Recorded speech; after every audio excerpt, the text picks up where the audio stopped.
სანამ დავასრულებთ სულ ორ სიტყვა, რაც მე თქვენ მინდა რომ წაიღოთ აქედან, აი რა განსხვავებაა ძველი აღთქმის ადამიანსა და ახალი აღთქმის ადამიანის შორის. ხო საინტერესოა. აი რა მოხდა ქრისტეს მოსვლით, რომ რა განსხვავებაა ძველ ადამიანსა და ახალ ადამიანის შორის.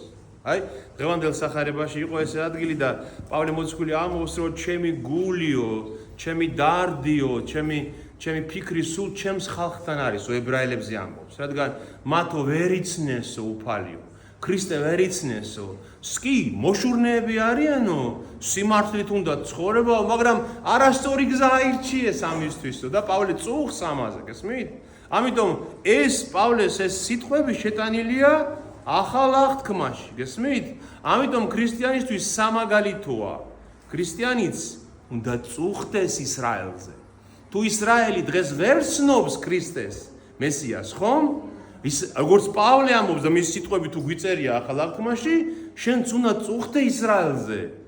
იმტრულად კი არ უნდა ლაპარაკობდე იმაზე, ვინც ვერ იცნო ის უფალი, არამედ პავლეს მსგავსად. და შემდეგ ამბობს პავლე, რომ აიო ხალხო, დაფიქრდითო. ძველ აღთქმაშიო სიმართლე, ანუ მართლად რომელი ადამიანი ითვლებოდა მართლად ძველ აღთქმაში. ვინც ლევიანთა წიგნში წერია, მე ძველაურ ჯულში რომ ვინც შეასრულეს ამ ცნებებს, ის არის მართალი ღვთის წინაშე. ეს იყო ჯულის სიმართლე. ანუ წარმოიდგინეთ თქვენ ახლა მე თქვენ გაძლევთ 613 მცნებას, რამოდენიმე ფურცელზე დაწერილს, საკმაოდ ბევრია და გეუბნები. აი ამას ყველაფერს თუ შეასრულებ, შენ ცხონდები. შეასრულებ? ვერ შეასრულებ. ვერ შეასრულებ. ეს იყო ჯულის სიმართლე, ამიტომაც ვერ მოუტანა ხსნა ისრაელს ჯულის სიმართლემ, გესმით? მაგრამ როცა მოსე მათ ამ ჯულს აძლევდა, ეს 613 მცნება რომ მიაწოდა, რაც მე თქვენ გითხარით, მოსე ეუბნება მაშინ ისრაელს, რომ ხალხო, ნუ იტყვითოახლაო, რომ ძნელიაო, რა შეასრულებს ამასო.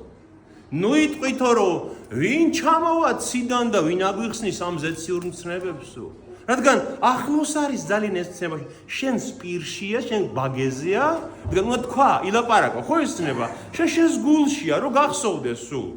შენს ბაგეზია და შენს გულშია, ამიტომ ნუ იტყვიო, ვინ ჩამოვა ზეციდან და ვინ აგვიხსნის, ვინ ამოვა უფსკრულიდან და ვინ განგვიმარტავს, ნუ იტყვიო.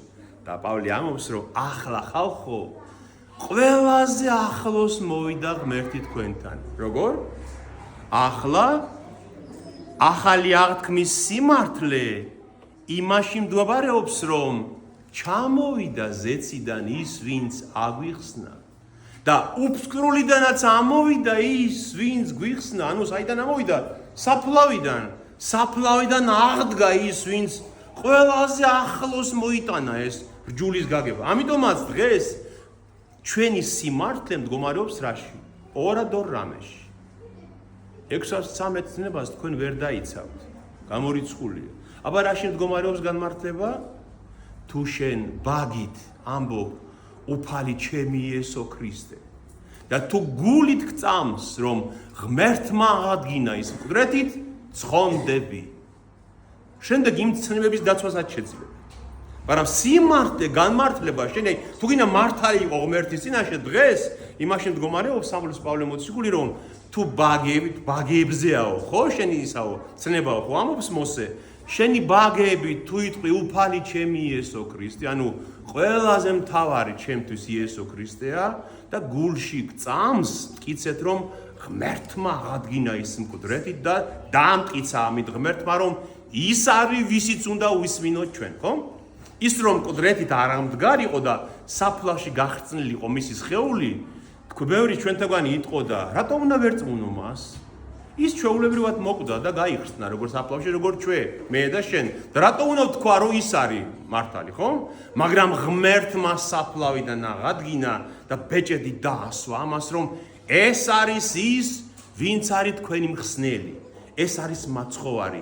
ამის ისმინეთ, ესაა სათნო ჩემთვის. და ასე ამბობს, ნახეთ, თუ შენი ბაგებით უფლად აღიარებ იესოს, ხოლო შენს გულში იწამებ, რომ ღმერთმა აღადგინა იგი მკვდრეთით, ცხონდები, ვინაიდან გულით სწამთ გამართლებისთვის და ბაგეებით აღიარებენ ცხონებისთვის. გესმის?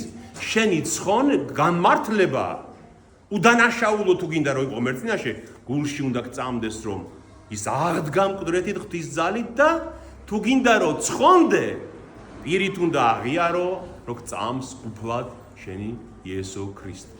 აი ეს არის ჩვენი ახალი აღთქმის ადამიანების სიმართლე. გესმით რა განსხვავებაა რომ ისინი ვერ იცავდნენ რჯულს და ყველა წყევლის ქვეშ იყო, დღეს უფალი გეუბნება, მე ვიცი რომ თქვენ ვერ იცავთ, სუსტები ხართ, არ შეგიძლიათ, ამიტომ ძე ჩემი მოვა და ის მოგიტანთ ცხონებას და გადარჩენად, ხო? აი ეს არის ასეთი ადვილი, ასეთი ღვთაებრივი და ასეთი დიდებული არასდროს ყოფილა რწმენა. ნახეთ, ხო ამბობდნენ ძველ აღთქმაში, ვინ ჩამოვა ზეციდან? უფსკრულიდან ვინ ამოვა? ჩამოვიდა და უფსკრულიდანაც ამოვიდა. ახლა ვინც მას უარს ეტყვის, მას ვეღარაფერი უშველის მარადიულ სიცოცხლეში ისვე შევა. აი ეს უნდა გვახსოვდეს და ვიცხოვროთ რწმენით და უფლად ვაღიაროთ ის და გწამდეს რომ მისი აღდგომა ჭეშმარიტია და ეს არის ბეჭედი ღმერთისა რომ უნდა ვირწმუნოთ მისი. ჩვენთან არის ღმერთი. მე მინდა ასევე